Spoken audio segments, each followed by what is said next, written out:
Welcome to మన Bala world. ఒక అందమైన గ్రామం పక్కన చిన్న అడవి ఉండేది. ఆ అడవిలో పచ్చని చెట్లు, చిలుకలు, కుందేళ్లు, జింకలు కలిసి ఆనందంగా జీవించేవి. ఆ జంతువుల మధ్య ఒక కాకి ఉండేది. ఆ కాకి చాలా తెలివైనదే, కాని ఒక పెద్ద లోపం ఉండేది. అది చాలా లోభి.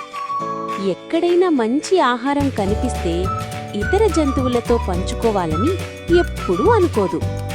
ఇతర జంతువులు ఆకలితో ఉన్నా కూడా తన దగ్గర ఉన్నది పంచుకోవడం తెలియదు. అందుకే అడవిలోని జంతువులన్నీ ఆ కాకిని ఇష్టపడేవి కావు. ఒకరోజు ఉదయం గ్రామంలో ఒక ఇంటి ముందు ఒక మనిషి మాంసం ముక్కను పెట్టి వెళ్ళిపోయాడు. అది చూసిన కాకి వెంటనే కిందకి ఎగిరి వచ్చి ఆ మాంసం ముక్కను తన ముక్కుతో పట్టుకుంది. ఆహా, ఈరోజు నాకు చాలా రుచికరమైన భోజనం దొరికింది అని చాలా సంతోషపడింది. ఆ ఆనందంలోనే అది ఇతర జంతువులను కూడా మర్చిపోయింది. కాకి వెంటనే ఆ మాంసం ముక్కను తీసుకుని ఒక పెద్ద చెట్టు కొమ్మపైకి వెళ్లి కూర్చుంది. ఇది అంతా నాదే అని గర్వంగా అనుకుంది. అది తినబోతుండగా అక్కడికొక తెలివైన కుక్క వచ్చింది. ఆ కుక్క చాలా ఆకలితో ఉంది. ఎక్కడ చూసినా ఆహారం దొరకలేదు. అది చెట్టు మీద ఉన్న కాకిని చూసి దాని నోట్లో ఉన్న మాంసం ముక్కను గమనించింది. ఇది దొరికితే నా ఆకలి తీరుతుంది అని అనుకుంది.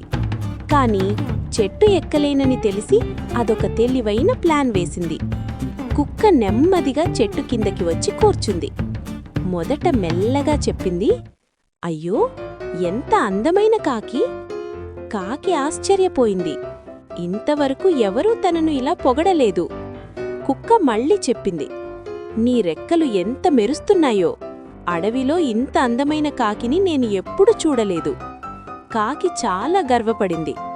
నిజంగా నేనింత అందంగా ఉన్నానా అని అనుకుంది. కుక్క ఇంకా చెప్పింది, అందమే కాదు, నీ గొంతు కూడా చాలా మధురంగా ఉంటుందని విన్నాను.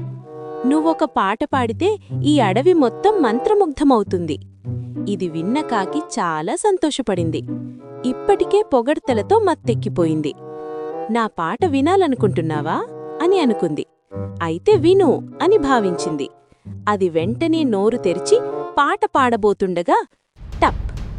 మాంసం ముక్క కింద పడిపోయింది. అది నేలమీద పడగానే కుక్క వెంటనే దూకి దాన్ని పట్టుకుంది. ఇది నా అదృష్టం అని అనుకుంది. అక్కడ్నుంచి పరిగెత్తింది. కాకి షాక్ అయిపోయింది. ఏం జరిగిందో అర్థం కాలేదు. కొద్దిసేపటి తర్వాత తన తప్పు అర్థం చేసుకుంది. అయ్యో, నేను పొగడ్తలు విని మోసపోయాను అని బాధపడింది. ఆ రోజునుంచి కాకి ఎవరైనా ఎక్కువగా పొగడ్తలు చెప్పినప్పుడు జాగ్రత్తగా ఉండాలని నేర్చుకుంది. మరియు ఇతర జంతువులతో పంచుకోవడం కూడా మెల్లగా అలవాటు చేసుకుంది. సూక్తి: అతి పొగడ్తలు వినగానే నమ్మకూడదు. లోభం చివరికి నష్టమే.